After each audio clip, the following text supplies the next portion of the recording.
जातिगत रैली। नमस्कार, आपके साथ मैं अतुल अग्रवाल हूं और आप समाचार प्लस देख रहे हैं। उत्तर प्रदेश में जमकर खेला गया जाति का खेल। ब्राह्मण रैली, क्षत्रिय रैली, वैश्य महासम्मेलन इत्यादि आदि। नाम जो भी हो, लेकिन हर रैली का मकसद एक ही है, किसी भी तरह जुटा लो झोली भर के जातियों के वोट। समाज बंटता है तो बंटता रहे पार्टियों की बला से। इन्हें तो बस कुर्सी से मतलब रहा, लेकिन वो कहते हैं ना कि झूठ की उम्र बहुत ज्यादा लंबी नहीं होती। तो जनाब, जातियों को लुभाने का खेल हो गया खत्म। इलाहाबाद हाई कोर्ट ने ऐसा डंडा चलाया कि पार्टियां हुई चारों खाने चित्त। सूबे में जातियों के खेल पर अदालत की रोक लग गई। अब चाहे अनचाहे कोर्ट के आदेश का सम्मान तो करना ही पड़ेगा साहब। तो सभी पार्टियां एक सुर में अदालत के फैसले के सम्मान करने में जुट गईं, लेकिन खुद को पाक साफ बताने का खेल फिर भी जारी रहा।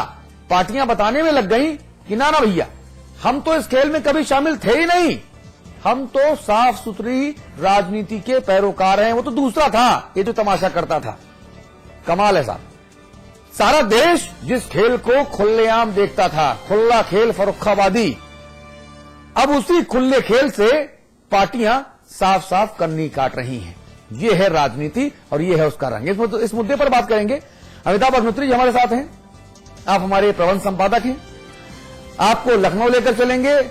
हाजी रियाज साहब हमारे साथ हैं, आप राज्य मंत्री हैं। भाई अखिलेश प्रताप सिंह साहब हैं, आप वरिष्ठ कांग्रेसी नेता हैं, कांग्रेस पार्टी के अधिकृत राष्ट्रीय प्रवक्ता हैं। एसपी शुक्ला साहब हमारे साथ हैं, आप भारतीय जनता पार्टी की नुमाइंदगी कर रहे हैं। आप सभी लोगों से एक एक करके इस अहम मुद्दे पर मैं बातचीत करूंगा। तो पेशे से वकील मोतीलाल यादव की याचिका पर सुनवाई करते हुए अदालत ने केंद्र और राज्य सरकार, चुनाव आयोग समेत 4 राजनीतिक पार्टियों कांग्रेस, बीजेपी, सपा और बसपा को नोटिस जारी किए हैं और साफ तौर पर ताकीद की है कि जातिगत सम्मेलन और रैलियां अब उत्तर प्रदेश में तो नहीं होंगी।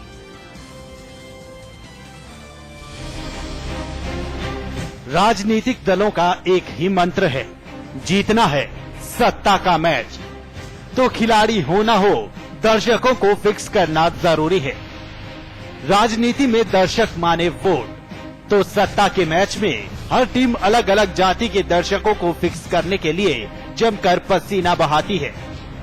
धूप हो, ठंड हो या फिर बारिश ही क्यों ना हो रही हो, ये मैच कभी नहीं रुकता। लेकिन लोकसभा चुनाव के पहले फिक्सिंग की फांस राजनीतिक दलों के गले की फांस बनती दिख रही है, क्योंकि मैच में कोर्ट का बाउंसर पड़ा और सभी राजनीतिक पार्टियां बोल्ड हो गई। राजनीतिक दलों को ये तगड़ा झटका दिया इलाहाबाद हाई कोर्ट की लखनऊ बेंच ने। कोर्ट ने यूपी में जातिगत रैलियों पर रोक लगा दी, पार्टियों को हिदायत दी कि जातिगत रैलियों से दूरी बना लो। अब कोर्ट का डंडा पड़ने के बाद फैसले का सम्मान करने के सिवा चारा ही क्या है। वरिष्ठ न्यायमूर्ति उमानाथ साहब और महेंद्र दयाल साहब की बेंच ने सभी जातीय रैलियों पर रोक लगाते हुए सभी राजनीतिक पार्टियों को नोटिस जारी किया है और इसके बाद जो भी होगा, ये जातीय रैलियां समाज को बांटती हैं, संविधान की मंशा के विपरीत है। ये राजनेता लोग रैलियों में ये भाषण करके दूसरी जातियों के बारे में अनर्गल बात करते हैं। राजनीतिक दलों को समाज के बंटने की परवाह नहीं है, ये तो जातिगत रैलियों से जाहिर है। लेकिन कोर्ट भला कैसे चुप बैठता। एक याचिका की सुनवाई के दौरान कोर्ट ने साफ कहा कि इस तरह की रैलियों से समाज बंटता है। कोर्ट के फैसले के बाद सभी के सुर बदल गए। अब तक ताबड़तोड़ रैलियां कर रहे दल भी पाक साफ होने की दुहाई देने लगे। बीजेपी तो एक कदम आगे बढ़ते हुए जातिगत रैलियों के लिए सपा बसपा को दोषी ठहरा रही है। बहुत अच्छा काम किया, स्वागत। बसपा लगातार ब्राह्मण सम्मेलन कर रही थी, आप भी लगाया है, इसका मैं स्वागत करता हूँ। तो नेताजी, सपा भी और बसपा दोनों पार्टियां जो हैं वो क्या करती है, अलग अलग ब्राह्मण समाज की आपकी रैली हुई थी एक, हम नहीं गए ब्राह्मण समाज, तो कहाँ समान पार्टी में तो बुलाई थी। निश्चित तौर पर जाति के आधार पर अगर समाज बटेगा तो फिर देश की और प्रदेश की एकता को खतरा पैदा होगा, इसमें कोई संदेह नहीं है। जाति के आधार पर राजनीतिक कार्य करना भी उचित नहीं है। जो काम राजनीतिक दलों को स्वयं करना चाहिए था, आत्मानुशासन लागू करना चाहिए था, वो माननीय उच्च न्यायालय को करना पड़ा, क्योंकि दोनों क्षेत्रीय दल सपा और बसपा के द्वारा एक बिरादरी, ब्राह्मण बिरादरी के नाम पर जिस प्रकार सम्मेलन किए जा रहे थे, एक दूसरे को नीचा दिखाने का प्रयास किया जा रहा था। कांग्रेस भी दूसरे दलों पर हमला बोलकर बयान देने की औपचारिकता पूरी कर रही है, जता रही है कि जैसे उसे जातियों की गणित के गुणा भाग का पता ही नहीं। कि ये जजमेंट जो है अभी तो मैंने देखा नहीं, और विस्तार से तभी मैं इस पर कुछ अपनी प्रतिक्रिया दे पाऊंगा जब मैं जजमेंट को पढ़ लूंगा। पर इनिशियल स्टेज पे, एडमिशन की स्टेज पे, और अगर जातिगत आधार पर या धार्मिक आधार पर रैली और सभाओं तक सीमित है, उस पर अगर रोक लगाई है तो मैं इसे बहुत ही स्वागत योग्य कदम मानता हूं। राजनीति का मैच तो अब भी जारी रहेगा, लेकिन जातिगत वोटों की फिक्सिंग पर लग गया है फुल स्टॉप। अब तक प्रदेश भर में चल रही जातिगत रैलियों की बाढ़ भी धीरे धीरे उतर ही जाएगी, लेकिन इतना तो तय है कि कोर्ट के फैसले के बाद राजनीतिक दलों के समीकरणों में बदलाव जरूर देखने को मिलेगा। राजनीति में अपराधियों की आमद रोकने के लिए सुप्रीम कोर्ट के फैसले के एक दिन बाद ही हाई कोर्ट की इस रोक ने जहां यूपी लोकसभा चुनाव में राजनीतिक दलों की मुश्किलें और भी बढ़ा दी हैं। उम्मीद की जानी चाहिए कि इस रोक के बाद यूपी के राजनीतिक दल जनता से जुड़ी मुश्किलों की ओर ध्यान देने पर मजबूर होंगे। कैमरामैन रजनीश तिवारी के साथ अभिषेक सिंह, लखनऊ, समाचार प्लस। नहीं, लेकिन यहां पर एक पेच है। पेच ये है कि माननीय अदालत ने जातिगत सम्मेलन करने पर रोक लगाई है, लेकिन राजनीतिक दलों को जातिगत राजनीति करने से कौन रोक पाएगा? ये एक बड़ा पेच है ना। मंत्री जी, सपा और बसपा ने सबसे ज्यादा ब्राह्मण सम्मेलन किए जी। अब आप लोगों के लिए तो ये बड़ा झटका हो गया ना। कांग्रेस और बीजेपी तब भी अच्छी पार्टियां मानी गई। जी मैं सुन रहा हूं, आप बोलिए। अरे हम ये करें हाजी साहब, अब वो क्या करेंगे मनोज पांडे? सपा का नौजवान ब्राह्मण चेहरा। देखिए ऐसा है, जब से इस प्रदेश में बहुजन समाज पार्टी वजूद में आई, तब से जो है जाति की जो है राजनीति उजागर होने का काम हुआ। समाजवादी पार्टी ने जाति की राजनीति कभी की नहीं। और एमवाई समीकरण क्या था? भगवान परशुराम जयंती पर कुछ लोगों ने जो है आयोजन किया था, ना कि जातिगत रैली करने का काम किया था। जातिगत रैली करने का काम समाजवादी नहीं करते। समाजवादी लोग एक समान, सबको एक दृष्टि से देखने का काम अमिताभ जी करते हैं। हम लोगों ने कभी जात की राजनीति की ही नहीं। बहुत अच्छी बात। अखिलेश जी, इन्होंने तो ऐसा कुछ नहीं किया। तब कौन कर रहा, पहले उसको ढूंढो अखिलेश जी। अब वो ढूंढने का कार्य तो किया है, जो वकील साहबान ने मुकदमा किया है। हाँ। वो कार्य वो कर रहे हैं। हाई कोर्ट ने मामला विचाराधीन है, नोटिस दे रखा है। वो प्रूफ देंगे, लोग जाएंगे, बहस करेंगे, बताएंगे। तो ढूंढने का काम वो भी कर रहे हैं, और आप लोगों से भी छूटा नहीं है। आप लोग भी जानते हैं कौन कर रहा है, उनसे बेहतर वो तो फैसला बाद में आएगा, लेकिन आप लोगों के सामने तो सब कुछ है। आप लोग की नजर तो हर किसी पे, आप लोग बेहतर जानते हैं कौन कर रहा है, कैसे कर रहा है। लेकिन राष्ट्रीय पार्टियों के लिए क्षेत्रीय पार्टियों का जो लगातार वजूद बढ़ता जा रहा था, उस लिहाज से राष्ट्रीय पार्टियों के लिए यह फैसला बहुत महत्वपूर्ण जरूर हो गया। अखिलेश जी, निश्चित रूप से देखिए, जब आप सिर्फ क्वालिटी पे नहीं जाएंगे। हाँ। दो ही तरीके होते हैं। हमारा जो पूर्वजों ने जो बताया है, दिखाया है कि एक तरीका होता है कि मेरी ये नीति रीति है, आप को ये स्वीकार है तो आप अपना वोट हमें दीजिए। दूसरा ये होता है कि भाई हम ये जात बिरादर हैं, और या हम आपको जो स्वीकार रहे हैं हम मानने को तैयार हैं, आप हमें वोट दीजिए।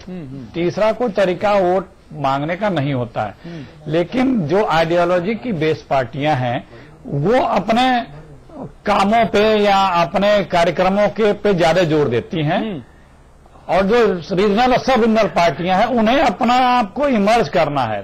तो उनकी प्राथमिकता वोट बैंक और नोट बैंक होती है। भाई किसी को जोड़ के कुछ वोट लो, फिर कुछ लो, फिर बढ़ते जाओ।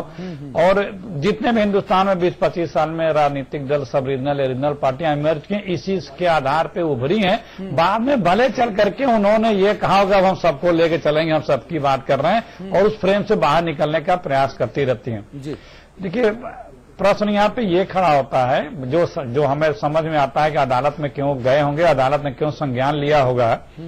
आप ऐसी कृत न करें जो हमारे संविधान में किसी को ये महसूस हो कि किसी को अपमानित करने, किसी को ठेस पहुंचाने की बात वहां से निकले। संविधान के आगे सब बराबर हैं। अब कोई दल ये नहीं कह सकता है कि हम आएंगे तो आपको फला जाति वर्ग विशेष को हम आपको ये विशेष सुविधा देंगे, ये नहीं कह सकता। लेकिन वहीं पे जो हमें अधिकार है संविधान के द्वारा, वो सोशियो इकोनॉमिक आधार पे कुछ वर्गों को जो पिछड़े हैं उनको ऐसे कार्यक्रमों करने की बात, आरक्षण देने का शायद इसी आधार पर ऐलान किया था। वो जो जैसे हमारे बैकवर्ड, शेड्यूल कास्ट और माइनॉरिटीज, इनको सोशियो इकोनॉमी आधार पर, जात के आधार पर नहीं है। ना सलमान खुर्शीद ने कहा था, जब लुईस खुर्शीद का चुनाव प्रचार कर रहे थे तब मंच से कहा था कि साहब अगर सब कुछ ठीक ठाक रहा और कांग्रेस सत्ता में आई, उत्तर प्रदेश में विधानसभा चुनाव के वक्त की बात बता रहा हूं मैं, तो 18% आरक्षण जो है वो मुसलमानों को दिया जाएगा। आप चूक गए। सलमान खुर्शीद ने 8% बोला था, सपा ने 18% बोला था। चलिए 8 भी मान लीजिए, 8 भी सुप्रीम कोर्ट के द्वारा जो कोटा तय किया गया ना उससे बहुत ज्यादा है, वो भी नहीं हो सकता। डिस्प्यूट है। देखिए, और वो कानून मंत्री भी हम कब कह रहे हैं कि हम दे देंगे अगर कानून के बाहर है तो भाई कानून के तहत ना, फिर देश से कानून मंत्री कहते क्यों है? ये नहीं, जो चूंकि इसलिए कि चुनाव जो हमारा जो अल्पसंख्यकों में भी पिछड़ जाते हैं, अब जो उनको भी सोशियो इकोनॉमिक आधार पे आरक्षण का अधिकार है, उसमें कितने परसेंट बनते हैं, ये अभी मामला कोर्ट में चल रहा है। ये मामला भी कोर्ट में चल रहा है। ये बहस आरक्षण के मेरिट डिमेरिट पर चली जाएगी, डिरेल हो जाएगी। जी वही मैंने कहा। शिवप्रताप जी, वही मैंने आज का फैसला कैसा लगा? आप, मुझे लगता है आपको इस गर्मी में भारतीय जनता पार्टी के लिए शिकंजी का काम तो किया इस फैसले ने। नहीं, ठीक कह रहे हैं आप, शिकंजी का काम तो किया है। इस नाते कि भारतीय जनता पार्टी बहुत हद तक इसमें विश्वास नहीं रखती है, और इससे जो क्षरण हो रहा था उसका फायदा तो हमें मिलेगा ही। लेकिन एक बात, जैसे अभी अखिलेश जी ने आरक्षण वाली बात कही, वास्तव में ये होना नहीं चाहिए था कि जब जातिगत आरक्षण कहीं कॉन्स्टिट्यूशन में है ही नहीं, धर्म के आधार पर है ही नहीं, तो उस आधार पर देने की बात हम लोगों को नहीं करनी चाहिए। हम भी आखिरकार कॉन्स्टिट्यूशन की शपथ लेते हैं, विधायक होते हैं तो भी, मंत्री होते हैं तो भी। तो उस स्थिति में हमको पूरे समाज का कहीं न कहीं ये देखना चाहिए कि हम समाज का प्रतिनिधित्व अगर करने आए हैं तो समाज के लिए काम कर रहे हैं कि नहीं कर रहे हैं। अब आज तो बड़ी अच्छी बात है कि समाजवादी पार्टी ने और बहुजन समाज पार्टी ने, इन दोनों लोगों ने ये कहा है कि यह फैसला स्वागत योग्य है।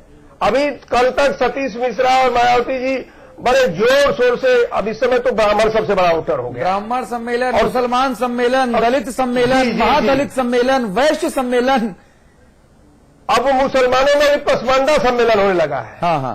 और स्थिति ये हो गई है कि हर दल के कुछ लोग ये जो है जातिगत राजनीतिक चेतना रैली कर रहे हैं। तो भाई समर्थन बिहार में तो आप ही ने किया ना, पिछड़ा और अति पिछड़ा, दलित और महादलित, समर्थन तो आप ही ने किया ना। देखिए, दलित और अतिवाद, एक बात जो अभी श्री अखिलेश जी ने कहा है, मैं इस बात पर सोशियो इकोनॉमिक आधार पर जो है अति दलित अगर उनको नहीं मिलता है तो इस आधार पर जरूर ये कह सकते हैं। पिछड़ा वर्ग में जैसे कुल मिलाकर के लगभग 78 जातियां हैं, और इस 78 जातियों में अनेक ऐसे ये है कि जिनको आज भी अगर देखा जाए तो आरक्षण कहने को तो है लेकिन लाभ उनको मिल नहीं रहा है। शुक्ला जी, उनको अति दलित की स्थिति में शुक्ला जी, जहां पर मैंने अखिलेश भाई को रोका था वहीं आपको रोकना पड़ेगा। ये मैं आरक्षण की मेरिट डिमेरिट पर नहीं जा रहा, नहीं तो ब्रह्म सुप्रीम कोर्ट के तमाम फैसले लेके काका कालेरकर आयोग की रिपोर्ट लेके नहीं बात करूंगा। आज की बात करने आया हूं। एक मेरा सवाल तीनों राजनीतिक लोगों से एक है, कॉमन सवाल, उत्तर प्रदेश में किसी पार्टी ने गरीब रैली क्यों नहीं की? हाजी रियाज की पार्टी ने नहीं की, शुक्ला जी की पार्टी ने नहीं की, अखिलेश भाई की पार्टी ने नहीं की।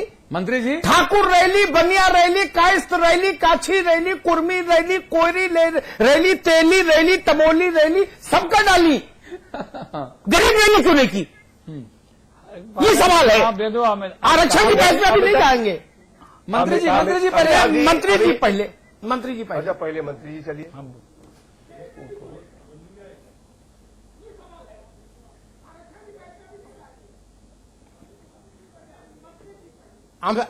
अभी